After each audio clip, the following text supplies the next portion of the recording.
Hello friends, welcome to all of you. आज हम भारतीय संविधान के अनुच्छेद 26 जो कि एक मौलिक अधिकार है के बारे में विस्तार से जानेंगे कि अनुच्छेद 26 क्या है और इसका वास्तविक और मौलिक प्रयोजन भारतीय नागरिकों के लिए क्या है। दोस्तों, जैसा कि हम लोगों ने जाना, अनुच्छेद 25 में जहाँ धार्मिक अंतःकरण की स्वतंत्रता, धार्मिक अंतःकरण के साथ साथ धर्म को अबाध रूप से मानने की स्वतंत्रता, धार्मिक रूप से आचरण करने की स्वतंत्रता एवं इसके प्रसार करने की स्वतंत्रता से संबंधित है, वहीं अनुच्छेद 26 धार्मिक कार्यों के प्रबंधन की स्वतंत्रता से संबंधित है। दोस्तों, अगर हम मौलिक अधिकारों के मूल प्रयोजन को समझने की कोशिश करते हैं तो हम ये पाते हैं कि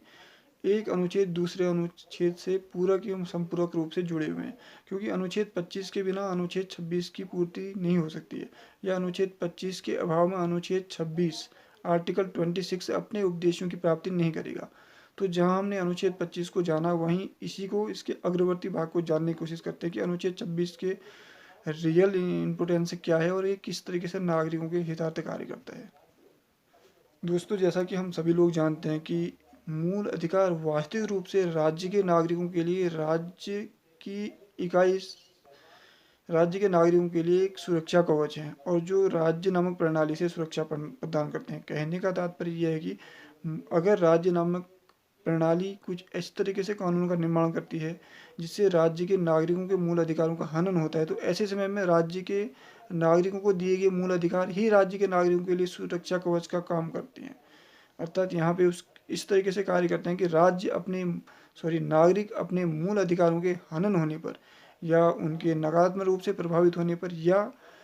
राज्य नामक प्रणाली द्वारा राज्य के नागरिकों के मूल अधिकारों में सेंध लगाए जाने पर वह विधिक रूप से उपचार प्राप्त कर सकता है। और यह उपचार जहाँ राज्य में राज्य हाईकोर्ट द्वारा, वहीं केंद्र हम कहते हैं राज्य हाईकोर्ट द्वारा या सुप्रीम कोर्ट द्वारा प्रदान किया जाता है, ये मूल अधिकारों के उल्लंघन की सीमाओं को देखते हुए। अनुच्छेद 26 के पार्ट 1 को अगर हम समझने की कोशिश करते हैं तो एवं धार्मिक एवं मूर्त प्रयोजनों के लिए संस्थानों की स्थापना एवं इसके पोषण का अधिकार। कहने का तात्पर्य यह है कि अगर राज्य के नागरिकों को हमने उनका धार्मिक स्वतंत्रता का अधिकार दिया है, तो इस धार्मिक स्वतंत्रता के अधिकार को पूर्ण रूप से एक्सरसाइज करने के लिए या इसके उपभोग करने के लिए हमने उनको इसके भौतिक स्वरूप को स्थापित करने का अधिकार भी दिया है। कहने का तात्पर्य यह है, अगर मैं शिव भक्त हूँ तो ये मेरा एक मूल अधिकार है कि मैं शिव की भक्ति किस स्वरूप में करूँ, और अगर मैं शिव को मूर्त स्वरूप में मानता हूँ तो इस मूर्त स्वरूप को धरातल पे लागू करने के लिए मैं शिव की मूर्ति को स्थापित कर सकता हूँ as a temple, inside of the temple. अगर मैं शिव की मूर्ति को इनसाइड ऑफ द टेम्पल इसको स्थापित करता हूँ, शिव की मूर्ति को मैं इनसाइड ऑफ द टेम्पल अगर मैं उसको स्थापित करता हूँ, तो ये मेरा धार्मिक स्वतंत्रता के अधिकार में अपने धर्म के प्रति मूर्त स्वरूप को स्थापित करना होगा। ऐसे ही अनुच्छेद 26 के फर्स्ट पार्ट में यह बताया गया कि हम अपने धर्म की स्वतंत्रता को मानने के अधिकार के साथ साथ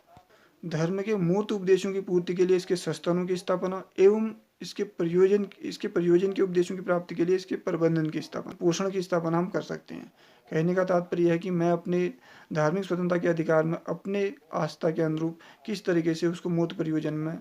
स्थापित करता हूँ, ये मुझे अधिकार दिया गया है। अतः कोई बाह्य शक्ति इसके लिए मुझे हस्तक्षेप नहीं कर सकती या नेगेटिव इम्पैक्ट मुझ पर स्थापित नहीं कर सकती। दोस्तों, इसके बाद आता है अपने धर्म विषय कार्यों के प्रबंधन करने का अधिकार। कहने का तात्पर्य है कि हम भारतीय नागरिकों को अगर कोई अधिकार दे रहे हैं तो ये एक तरीके से एक ताकत देने जैसा है, एक विधिक शक्ति हम उस नागरिक को दे रहे हैं, एक विधिक सुरक्षा कवच उसको दे रहे हैं, एक ऐसा सुरक्षा कवच जो उसके अस्तित्व की रक्षा करेगा, उसमें निहित क्षमताओं, विश्वासों, मतों एवं उसके जो बिलीफ्स हैं उसको सुरक्षा देगा कि वो अपने इन सारी चीज़ों को किस तरीके से रिप्रेजेंट करेगा, किस तरीके से रेगुलेट करेगा और किस तरीके से उसका प्रबंधन करेगा और किस तरीके से इसको मूर्त स्वरूप में स्वीकार करेगा। जंगम और स्थायित्व संपत्ति के इसके बाद आता है दोस्तों जंगम और स्थावर संपत्ति के अर्जन एवं स्वामित्व का अधिकार। कहने का तात्पर्य है कि हमारे पास जो फिजिकल प्रॉपर्टी है एज ए धार्मिक स्वतंत्रता के अधिकार में जो हमने फिजिकल प्रॉपर्टी, या हम कह सकते हैं कि जैसे हमारे पास टेम्पल हैं या हम कह सकते हैं मठ हैं या कोई अन्य चीज़, चाहे हमारे पास जो भी है, जो धर्म की स्वतंत्रता के अधिकार में हम जिसको स्वीकार करते हैं, उसका जो फिजिकल स्वरूप, फिजिकल स्ट्रक्चर है, उस संपत्ति के अर्जन और उसके स्वामित्व के अधिकार को भी इसमें शामिल किया गया। कहने का तात्पर्य यह है कि हम अपने धर्म विषयक भौतिक वस्तुओं का स्वामित्व ले सकते हैं, या उसके प्रति अपना एक, हम कह सकते हैं कि एक मालिकाना हक ले सकते हैं। एक ऐसा हक जो अपने धर्म को मानने का, अपने धर्म को एक्सरसाइज करने का, अपने धर्म की भौतिक प्रॉपर्टी को सुरक्षित करने का अधिकार देता है। इसके बाद आता है दोस्तों, ऐसी संपत्ति का विधि के अनुसार प्रशासन करने का अधिकार। कहने का तात्पर्य यह है कि हम किसी को अगर ताकत दे रहे हैं, तो हम ये कोशिश भी करते हैं कि उस ताकत से वो अपनी जहाँ सुरक्षा कवच प्राप्त करेगा, उस सुरक्षा कवच के माध्यम से जहाँ वो अपने आप को सुरक्षित करेगा, वहीं नागरिक इसका दुरुपयोग और स्थापित ना करे, इसका सदुपयोग करे। और इस सदुपयोग को बनाए रखने के लिए हमने क्या किया कि अगर नागरिक को मूल अधिकार दिया है, उसको धार्मिक स्वतंत्रता का अधिकार दिया है, तो इस धार्मिक स्वतंत्रता के अधिकार का संरक्षण कौन करेगा? अर्थात विधि के अनुसार प्रशासनिक मशीनरी हमने स्थापित की। यह प्रशासनिक मशीनरी यह तय करेगी कि नागरिक ने जो धार्मिक स्वतंत्रता के अधिकार में जो मूर्त संपत्ति या जो जंगम संपत्ति उसने स्थापित की है, या जो ग्रहण की है, या जो हम कह सकते हैं कि अर्जन की है, उसका विधि के अनुरूप और प्रशासन के अनुरूप उसका रेगुलेशन आवश्यक है। यहाँ पे हमने एक सूक्ष्म अंतर यह पाते हैं कि जहाँ हम नागरिक को धार्मिक स्वतंत्रता के अधिकार में संपत्ति के स्वामित्व का अधिकार दे रहे हैं, अर्थात धार्मिक प्रॉपर्टी में जो निहित संपत्ति है उसके स्वामित्व का अधिकार, उसके संरक्षण का अधिकार और उसको प्रोग्रेस करने का अधिकार, वहीं हम यह भी देख रहे हैं कि इसमें नागरिक को दिया गया यह विधिक बल का वो दुरुपयोग तो नहीं कर रहा है। दुरुपयोग का तात्पर्य यह है कि इस संपत्ति को भी रेगुलेशन में लाया जाएगा, अर्थात विधिक रेगुलेशन, हम कह सकते हैं कि लीगल रेगुलेशन और एडमिनिस्ट्रेटिव रेगुलेशन उसको किया जाएगा, ताकि हम नागरिक को एक संरक्षण के दायरे में, हम नागरिक को एक ऑब्जर्वेशन के दायरे में रख सकें। अर्थात एक लीगल ऑब्जर्वेशन के दायरे में नागरिक रहता है, नागरिक की पावर रहती है और नागरिक के अधिकार रहते हैं, चाहे वो फंडामेंटल अधिकार हो, चाहे वो अन्य अधिकार हो। लेकिन यहाँ पे फंडामेंटल राइट भी नागरिक के लीगल ऑब्जर्वेशन में रहते हैं, क्योंकि हम नागरिक को ताकत उसके विकास के लिए दे रहे हैं, राष्ट्र के विकास के लिए दे रहे हैं और समाज के विकास के लिए दे रहे हैं। लेकिन नागरिक को दिया गया मूल अधिकार नागरिक की अमर्यादित शक्तियों के प्रयोग के लिए दे रहे हैं, या नागरिक को अमर्यादित करने के लिए दे रहे हैं, बल्कि उसको मर्यादित करने के लिए दे रहे हैं। इसीलिए हमने लीगल ऑब्जर्वेशन का विकल्प यहाँ पे रखा हुआ है। अनुच्छेद 25 जहाँ व्यक्तिगत अधिकारों की गारंटी देता है दोस्तों, वहीं अनुच्छेद 26 धार्मिक संपदा इसके निहित भागों को, अनुभागों को सुरक्षा प्रदान करने का अधिकार देता है। कहने का तात्पर्य यह है कि अनुच्छेद 26 में हम नागरिक को जो धार्मिक स्वतंत्रता के अधिकार में जो उसके मूर्त स्वरूप को स्थापित करने, उसके मूर्त स्वरूप को स्थापित करने का अधिकार दे रहे हैं, एज ए टेम्पल, मठ या अन्य जो स्वरूप हैं, जो उसके धर्म को मानने के फिजिकल स्ट्रक्चर है, उसको संरक्षित करने का अधिकार, उसके स्वामित्व का अधिकार, उसको रेगुलेट करने का अधिकार, उसको बनाए रखने का अधिकार हम नागरिक को दे रहे हैं। अर्थात हमने नागरिक को अगर देखें तो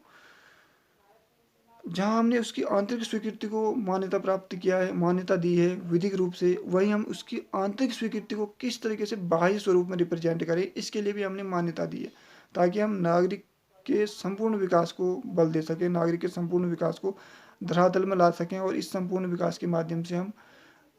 क्षेत्र, समाज, राष्ट्र और यहाँ तक कि अंतर्राष्ट्रीय विकास कर सकें। क्योंकि हम नागरिक के मूल अधिकार ही हमारे मानवाधिकारों से जुड़े हुए हैं। नागरिक के मूल अधिकार मानव के अधिकारों के साम्य है, और अगर हम नागरिक से उसके मूल अधिकारों को हटा देते हैं तो मानवाधिकारों की भी क्षति होती है, क्योंकि नागरिक के मूल अधिकार मानवाधिकारों की पूर्ति करते हैं। इसलिए हमने देखा कि अनुच्छेद 26 में नागरिक को दिए गए धार्मिक स्वतंत्रता के अधिकार के अंतर्गत उसकी मूर्त संपत्ति, उसकी भौतिक प्रॉपर्टी जो धर्म से संबंधित है, उसको किस तरीके से विनियमन किया जाएगा, किस तरीके से उसको संरक्षित किया जाएगा, किस तरीके से नागरिक को उसके स्वामित्व का अधिकार दिया जाएगा, ये सारी चीज़ें हमने नागरिक में निहित विश्वास को बनाए रखने के लिए, उसके मत को बनाए रखने के लिए, उसके पंथ को बनाए रखने के लिए दी है, ताकि नागरिक कहीं से भी असुरक्षित महसूस ना करे अपने आप को, ना ही आंतरिक रूप से और ना ही बाह्य रूप से। इस तरीके से हमने उसको दोहरा सुरक्षा कवच दिया है, और इस दोहरा सुरक्षा कवच के माध्यम से हम नागरिक का सर्वांगीण विकास कर रहे हैं। अनुच्छेद 26 जहाँ सामूहिक धार्मिक रूप से उसके धार्मिक अधिकारों की रक्षा का प्रबंधन करता है, वहीं वह सार्वजनिक व्यवस्था, नैतिकता एवं स्वास्थ्य संबंधी अधिकार देता है। कहने का तात्पर्य यह है कि अनुच्छेद 26 नागरिकों के समूह के विश्वासों को एवं इस विश्वासों को लागू करने का अधिकार एवं इस विश्वास को धरातल में उतारने का अधिकार एवं उस विश्वास से संबंधित जो भौतिक स्वरूप है उसको संरक्षित करने का अधिकार, नागरिक में निहित धर्म से संबंधित नैतिकता को संरक्षित करने का अधिकार, ये समस्त अधिकारों को संरक्षित प्रदान करता है। कहने का तात्पर्य है कि नागरिक में जो धर्म निहित होगा, धार्मिक स्वतंत्रता के अधिकार में कहीं ना कहीं धर्म के प्रति एक आस्था होती है, एक विश्वास होता है,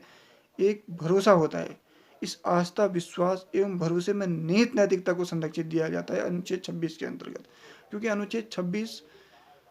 अपने आप में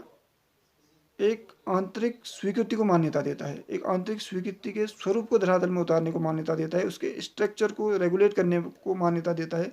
उसको एक धार्मिक संपत्ति के रूप में स्वामित्व को मान्यता देता है। और ये सारी चीज़ें जो हैं नागरिक को संरक्षित करना है और नागरिक के अधिकारों को संरक्षित करना है और नागरिक साथ साथ हम ये कह सकते हैं कि नागरिक के स्थायित्व को स्वीकारना है। और यही हमारे अनुच्छेद 26 में निहित मूल अधिकार की विशिष्ट विशेषता है कि हम नागरिक को किसी भी एंगल से उसको स्किप नहीं कर रहे हैं या किसी भी एंगल से उसको हम कमज़ोर नहीं कर रहे हैं, बल्कि उसको मजबूत कर रहे हैं, ताकि इन अधिकारों के संरक्षण के माध्यम से हम उसको भारतीय व्यवस्थाओं से जोड़ सकें और भारतीय व्यवस्थाओं में उसको सहयोगी बना सकें। और यही सहयोगपूर्ण की भावना भारतीय व्यवस्थाओं में उसका विश्वास उत्पन्न करेगी और इस विश्वास के माध्यम से हम एक राष्ट्र निर्माण करेंगे। ये मूल उद्देश्य है मूल अधिकारों का। उच्चतम न्यायालय ने अपने एक निर्णय में यह अभिनिर्धारित किया था कि किन धार्मिक विश्वासों को या धार्मिक मान्यताओं को धर्म माना जाएगा। उन्होंने इस संदर्भ में 3 मत व्यक्त किए थे, अर्थात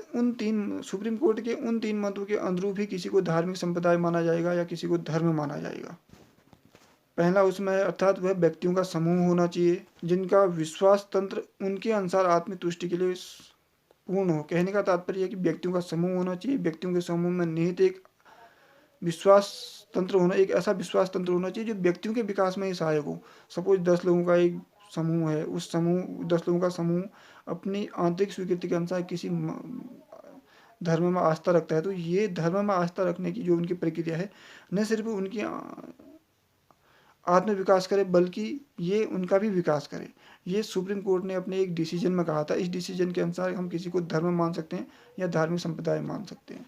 इसी में दूसरा मत उन्होंने बताया था कि इनका एक सामान्य संगठन होना चाहिए। कहने का तात्पर्य है कि किसी को धार्मिक संप्रदाय या धार्मिक धर्म कैसे माना जाएगा, अर्थात उसका एक संगठन भी होना चाहिए, क्योंकि संगठन जब है तब उसमें विश्वास है, तब उसमें मत है, तब उसमें आत्मसंतुष्टि है और तब उसमें आत्मविकास है।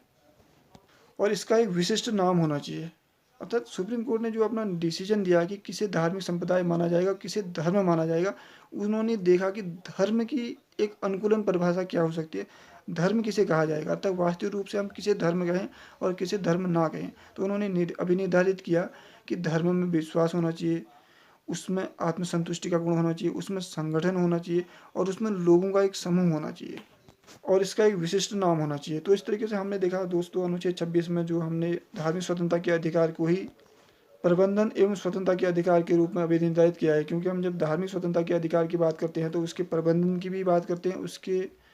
नियमन की भी बात करते हैं और उसके स्वतंत्रता की भी बात करते हैं। क्योंकि धर्म बिना प्रबंधन के और बिना नियमन के अपूर्ण होता है। क्योंकि कोई भी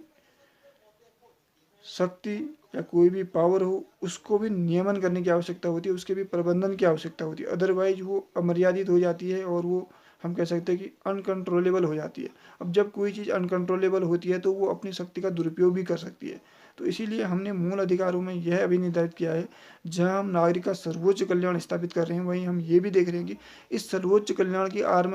में या इस सर्वोच्च कल्याण की छत्र छाया में नागरिक इसका नकारात्मक प्रभाव स्थापित ना करे, चाहे वो राज्य मशीनरी के लिए हो, चाहे राज्यनामिक इकाई के लिए हो, चाहे समाज के लिए हो या किसी अन्य व्यक्ति समूह या संगठन के लिए हो। तो इस तरीके से हमने भारतीय संवैधानिक व्यवस्था में प्रत्येक शक्ति को हमने मर्यादित किया हुआ है, चाहे वो मूल अधिकारों की शक्ति हो, चाहे वो अन्य विधिक शक्ति, हम कह सकते हैं कि विधिक संगठन में निहित शक्ति हो। इसी निर्णय को अभिनिर्धारित करते हुए सुप्रीम कोर्ट ने जैसे कहा था कि आनंद मठ है, जैसे अरविंदो आनंद मठ है एवं